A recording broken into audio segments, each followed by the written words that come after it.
اس کے بعد بات آتی ہے رب کی، اس کے بعد وحدانیت کا بیان آتا ہے۔ حضرات محترم، پتہ کیا چلا ایسا کیوں ہو رہا ہے؟ بات رب کی ہے، بندے بھی رب کے ہیں، بات رب کی ہے، بندے بھی رب کے ہیں، تو وہ اپنی بات اپنے بندوں سے ڈائریکٹ کیوں نہیں کر رہا؟ وہ اپنی بات اپنے ہی بندوں سے ڈائریکٹ کیوں نہیں فرما رہا ہے؟ تو جواب یہی آئے گا، ارے نادانو سنو، وہ تم سے بات کرنے کے لیے وہ ڈائریکٹ بات نہیں کر رہا، بیچ میں اپنے نبی کو وسیلہ لا رہا ہے۔ تو اس سے پتہ کیا چلا؟ جو خدا تجھ سے بغیر وسیلے کے بات کرنا بھی نہ چاہے، بات کرنا بھی نہ چاہے تو اور دیگر لوازمات اور دیگر احکامات کیسے پہنچا سکتا ہے؟ حضرات محترم، تو پتہ کیا چلا؟ اللہ تبارک و تعالیٰ سے اگر ربط قائم کرنا چاہتے ہو، اللہ تبارک و تعالیٰ سے اپنا تعلق جوڑنا چاہتے ہو، اگر تم رب تبارک و تعالیٰ سے قرب پانا چاہتے ہو، اگر اللہ تبارک و تعالیٰ کے قریب آنا چاہتے ہو، حضرات محترم، تو سب سے پہلے دہلیز مصطفیٰ پر آنا ہوگا۔ دہلیز مصطفیٰ کے بغیر خدا تک پہنچنا ناممکن۔ اللہ اکبر یا رسول اللہ۔ حضرات محترم، بہت لوگ وسیلے کی بھی منکر ہے۔ میں زیادہ آپ کو علمی بحث میں نہ لے جا کر بس یہ بات کہہ دیتا ہوں کہ کوئی کہے وسیلہ کہاں سے ثابت ہے؟ قرآن کی آیت ہے، یا ایھا الذین آمنوا اتقوا اللہ وابتغوا الیہ الوسیلہ۔ یہ سارے آپ کو یاد نہ ہو، لیکن آپ کو یہ تو کل یاد ہے نا۔ کوئی پوچھے حضور کا وسیلہ کہاں سے ثابت ہے، آپ جواب دے دینا، قرآن میں جہاں جہاں لفظ قل آیا ہے وہاں پر حضور کا وسیلہ ثابت ہے۔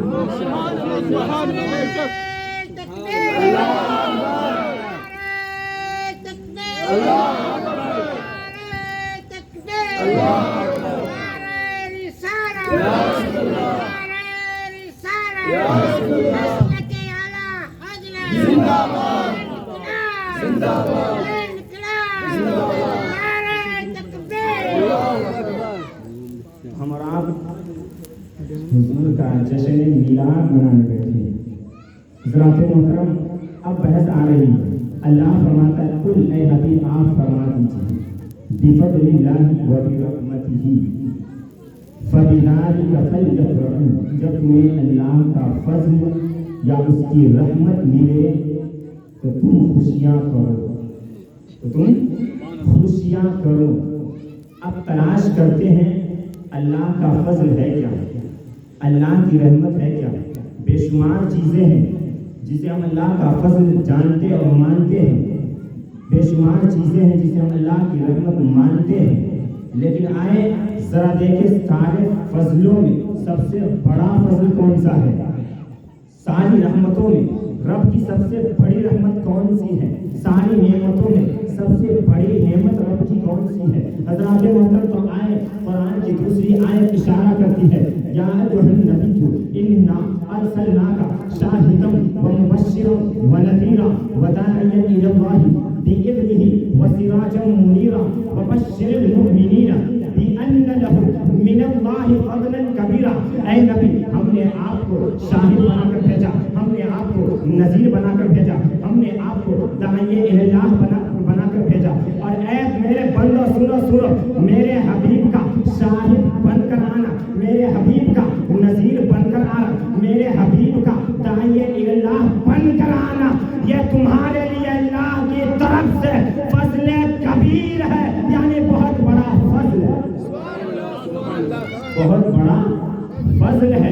حضرات محترم، تو دوسری آیت سے یہ بات ثابت ہو گئی کہ اللہ کا سب سے بڑا فضل انسانوں پر اگر کوئی ہوا ہے کسی ذات کی شکل میں تو ہمارے اور آپ کے نبی۔ اب قرآن کی پہلی آیت کی طرف آئے، رب فرما رہا ہے بفضل اللہ، جب تمہیں اللہ کا فضل ملے تو تم خوشیاں کرو۔ اب ہمیں پتہ ہو چکا ہے فضل تو اللہ کا بہت ہے، اللہ کے فضل و کمالات بہت ہے، لیکن اللہ کے فضل میں سب سے بڑا فضل حضور کی ذات ہے، وہ وجود مصطفیٰ ہے۔ جس تاریخ میں اللہ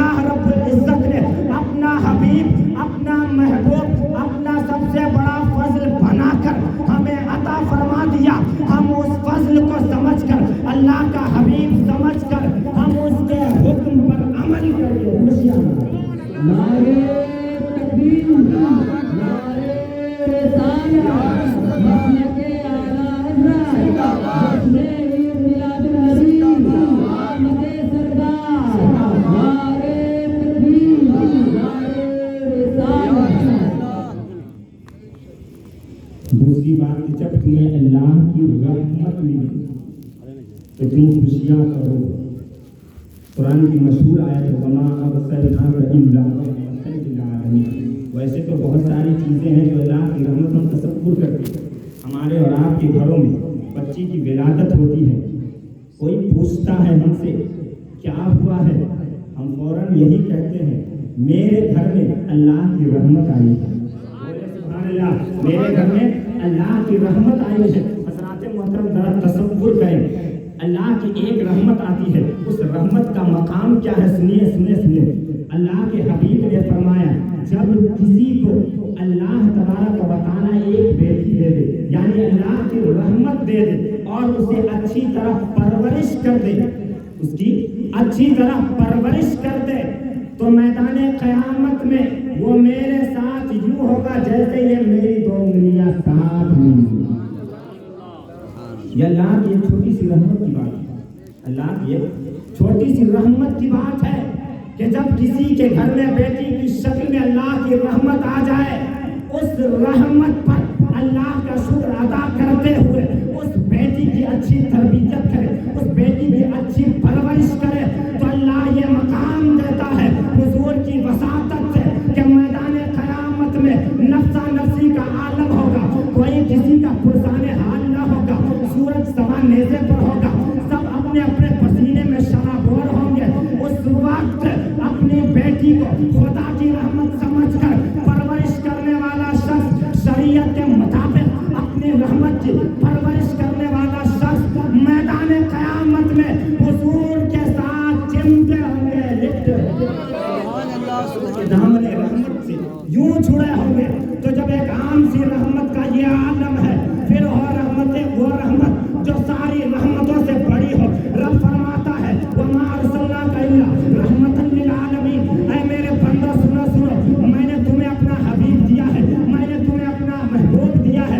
یہ ایسا محبوب ہے, یہ ایسا حبیب ہے جو سارے عالم کے لیے رحمت, سارے عالم کے لیے رحمت ہے. تو اللہ کی طرف سے سب سے بڑی رحمت ہمیں مل رہی ہے, اور ہم اپنے گھروں میں چپ چاپ بیٹھ جائیں, ہمارے گھر میں ایک بیٹی جیسی رحمت آ جائے یا دیگر اور رحمت آ جائے, تو ہم خوشی سے مچل جاتے ہیں اور خوشیاں منانے لگتے ہیں, مٹھائیاں بانٹنے لگتے ہیں, میلاد کی محفل سجاتے ہیں, قرآن خوانی کرواتے ہیں, امام صاحب کو بلا کر فاتحہ خوانی کرواتے ہیں, اذان دلواتے ہیں, ان کے لیے دعائیں خیر کرواتے ہیں. لہٰذا ایک چھوٹی سی رحمت کے ملنے سے ہمارا یہ انداز ہوتا ہے. تو سب سے بڑی رحمت خدا کی, اور وہ ایسی رحمت جو ہمارے جان و مال, عزت و آبرو سے بھی بڑھ کر ہے, جس کے بارے میں اللہ کے نبی خود فرماتے ہیں لا یؤمن احدکم حتی اکون احب الیہ من والدہ وولدہ والناس اجمعین. سنا اور رحمت ایسی رحمت ہے جسے تم اگر پیار کرتے ہو, اپنے حد تک پیار کرتے ہو, اس کی ایک لمٹ ہے. لیکن اللہ کے نبی فرماتے ہیں سنو, اگر تم اپنے اندر ایمان چاہتے ہو, اگر تم ایمان کی سلامتی چاہتے ہو, اگر تم چاہتے ہو کہ تمہارے دل میں ایمان سلامت رہے اور ایمان آئے, تو اس وقت تک تم مومن نہیں ہو سکتے جب تک تم اپنی اولاد سے بڑھ کر, اپنے مال سے بڑھ کر, اپنے جائیداد سے بڑھ کر, قرض کے ساری چیزوں سے بڑھ کر مجھ سے محبت نہ کر لو. تیرا ایمان بھی کامل,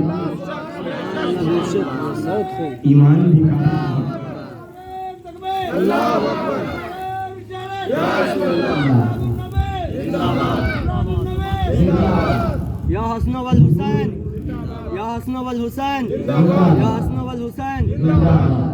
حضور نے فرمایا لا یؤمن احدکم حتی اکون الیہ من والدہ وولدہ والناس اجمعین. تم اس وقت تک مومن ہو ہی نہیں سکتے جب تک تم اپنی اولاد, اپنے مال, غرض کے ساری چیزوں سے زیادہ اس سے محبت نہ کرنے لگ جاؤ. اسی کی طرف اشارہ کرتے ہوئے ڈاکٹر اقبال نے کیا خوب کہا ہے, محمد کی محبت دین حق کی شرط اول ہے, محمد کی محبت دین حق کی شرط اول ہے. اسی میں ہو اگر خامی تو سب کچھ نامکمل, اسی میں ہو اگر خامی تو سب کچھ نامکمل ہے. حضرات محترم, تو اللہ تبارک و تعالیٰ نے اپنے سب سے بڑے فضل کے طور پر, اپنی سب سے بڑی رحمت کے طور پر اللہ نے ہمیں اپنا حبیب عطا کر دیا, اپنا محبوب عطا کر دیا ہے. تو ہم کیوں نہ خوش ہو، ہم کیوں نہ خوشی میں ان کا ذکر کریں، ان کے لیے نعتیں پڑھیں، ان کے لیے محفلیں سجائیں، ان کے لیے جلوس نکالیں۔ ارے جس کا ذکر خود خالق کائنات نے قرآن میں یوں بلند فرما دیا، وَرَفَعْنَا لَكَ ذِكْرَكَ، اے حبیب ہم نے آپ کے ذکر کو آپ کی خاطر بلند کر دیا ہے۔ صحابہ کرام حضور سے عرض کرتے ہیں یا رسول اللہ، اللہ تبارک و تعالیٰ نے آپ کے ذکر کو آپ کی خاطر کیسے بلند کر دیا ہے؟ رب نے جبرائیل کو دوبارہ بھیجا، اے جبرائیل جا اور بتا دے میرے حبیب کے صحابہ کو، جا یوں بلند فرمایا ہے کہ جعلت کا ذکر من ذکری۔ جبرائیل حضور سے عرض کرتے ہیں یا رسول اللہ، اللہ نے آپ کے ذکر کو آپ کی خاطر یوں بلند کیا ہے کہ آپ کے ذکر کو اپنا ذکر بنا دیا ہے۔ فمن ذکرک ذکرنی، بس جس نے آپ کا ذکر کر لیا اس نے خدا کا، جس نے آپ کا ذکر کر لیا اس نے خدا کا ذکر کر لیا۔ حضرات محترم، تو حضور کی ذات وہ ذات ہے جس کے ذکر کی عظمت خود خدا بیان کرے، جس کے ذکر کی عظمت خود خدا بیان کرے، ہم اس کے بندے ہو کر، وہ خالق ہو کر بیان کرے، ہم مخلوق ہو کر بیان نہ کرے، وہ مالک ہو کر بیان کرے، ہم مملوک ہو کر بیان نہ کرے، وہ خدا ہو کر بیان کرے اور ہم بندہ ہو کر بیان نہ کرے، یہ کتنی بدنصیبی کی بات ہوگی۔ حضرات محترم، یہی وجہ ہے سنی حضرات جب بھی میلاد کی تاریخ آتی ہے، حضور کی آمد کی تاریخ آتی ہے، اس تاریخ میں سارے کام کو چھوڑ کر اپنے محلوں کو سجانے میں لگ جاتے ہیں، اپنی مسجدوں کو سجانے میں لگ جاتے ہیں، اپنی گلیوں کو سجانے میں لگ جاتے ہیں، اپنے مدرسوں کو سجانے میں لگ جاتے ہیں اور دنیا کو بتاتے ہیں کہ یہ وہ تاریخ ہے جس تاریخ میں اللہ نے اپنا حبیب ہمیں عطا کیا۔ اللہ نے اپنا حبیب، خود رب تبارک و تعالیٰ نے اپنا حبیب دے کر خوشیاں منائی تھی اور چراغاں کیا تھا۔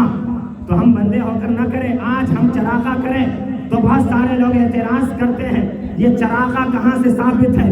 حضرات محترم آؤ دیکھو کیسے ثابت نہیں ہے۔ ایسے لوگوں نے میلاد کو بیان کیا ہے اور اس انداز میں بیان کیا ہے، میں آپ کو زیادہ وقت نہیں لوں گا، علماء کرام کی کثیر تعداد یہاں پر موجود ہے، ہمیں یکے بعد ایک سب سے سماعت کرنی ہے۔ حضرات محترم، مختصر وقت لے کر میں رخصت ہونا چاہتا ہوں، آپ آئیں دیکھیں اللہ نے چراغاں کس انداز سے کیا ہے، دیکھیں غور کریں۔ حضور کے آمد کے وقت دائیاں موجود تھی، اسی دائیوں میں سے ایک دائیہ حضرت عثمان بن ابی العاص کی والدہ وہی تھی، کسی کام کے لیے وہ حجرے سے باہر نکلتی ہے، جب ذہن میں آتی ہے فوراً گھر میں ڈرتے ہوئے چلی جاتی ہے واپس۔ دوسری دائیہ نے پوچھا تو باہر گئی تھی، ڈر کر اندر کیوں آ گئی؟ وہ جواب دیتی ہے انی جعلت انظر الی النجوم تدلی لخشیت، اے سنو دائیہ اور سہیلیاں سنو، میں گئی تھی ضرور کسی کام کے لیے، لیکن جب میں نے گیا مجھے حیرت و استعجاب کی کیفیت اس وقت طاری ہوئی مجھ پر کہ جب میں نے باہر قدم رکھا تو میں نے کیا دیکھا؟ آسمان کے ستارے آمنہ کے صحن میں، آمنہ کے گھر کی دیواروں پہ چمک رہے ہیں۔ میں ڈر گئی کہ کہیں ایسا نہ ہو کہ وہ ستارے ہمارے اوپر گر جائیں، اس لیے میں ڈر کر واپس آ گئی ہوں۔ حضرات محترم، توجہ طلب بات یہ ہے، اللہ تبارک و تعالیٰ اپنے محبوب کی آمد پر، اپنے محبوب کے میلاد پر اس طریقے سے خوشیاں منا رہا ہے کہ آسمان کے ستارے آمنہ کے آنگن میں لگا دیے ہیں، وہ ستارے جو آسمان میں چمکتے تھے حضور کی آمد پر، حضور کی میلاد پر آمنہ کے آنگن میں چمک رہے ہیں۔ حضرات محترم، اب ہم حضور کے عاشق لوگ ہیں، حضور سے محبت کرنے والے لوگ ہیں، اب ذرا حضور کے عشق میں اور جھومنے کے لیے ایک بڑی پیاری لطیف بات میں کہنے لگا ہوں۔ حضرات محترم غور کریں، جو وہ ستارہ ہے اس ستارے کے بارے میں آپ پڑھنے کی کوشش کریں۔ بہت سارے ایسے لوگ اسٹیج پر بھی موجود ہیں اور مجلس میں بھی موجود ہوں گے، جو ماسٹر بھی ہوں گے، جنہوں نے اسکول پڑھا ہوگا، تعلیم اسکول سے لیا ہوگا، ان سے پوچھو، انہیں ماسٹر نے بتایا ہوگا اس ستاروں کے بارے میں، چاند کے بارے میں، سورج کے بارے میں، تو پتہ کریں ان سے تو بتائیں گے، انہیں سمجھایا جائے گا۔ جنہوں نے سائنس پڑھی ہے، سائنس ستاروں کے بارے میں کیا کہتا ہے، تو آئے دیکھیں سائنس ستاروں کے بارے میں کہتا ہے کہ ایک ستارہ اتنا بڑا ہے کہ اس پوری زمین سے بڑا ہے، اگر ایک ستارہ اس زمین پر آ جائے تو پوری زمین ایک ستارے سے ڈھک جائے۔ پتہ کیا چلا؟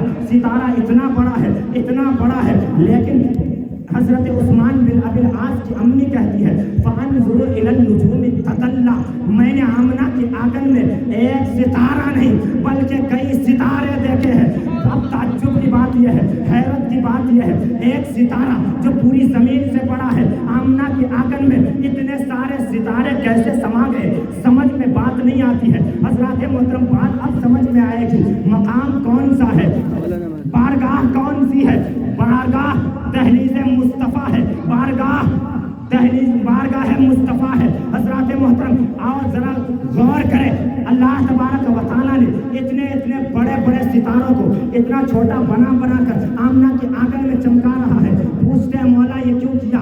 تو پیغام یہی آتا ہے، اے میرے نبی کے ماننے والوں سنو، بات دراصل یہ ہے، حضور کا مقام سمجھانا چاہتا ہوں، اپنے حبیب کا مقام سمجھانا چاہتا ہوں، اپنے محبوب کا مقام تمہیں سمجھانا چاہتا ہوں۔ ان کا مقام کیا ہے، ان کی شان کیا ہے، سنو، یہ تمہیں سمجھانے کی ضرورت ہے، یہ تمہیں سمجھانا چاہتا ہوں۔ وہ بات یہ ہے کہ بے شک ستارے اپنے مقام پر رہے تو اتنے بڑے ہو کر رہے، لیکن بارگاہ مصطفیٰ میں جا رہا ہے جو وہ خود بڑی بارگاہ ہے، لہذا اپنے مقام پہ رہو تو اتنے بڑے بن کر رہو، لیکن میرے حبیب کی بارگاہ میں جاؤ تو اتنے چھوٹے۔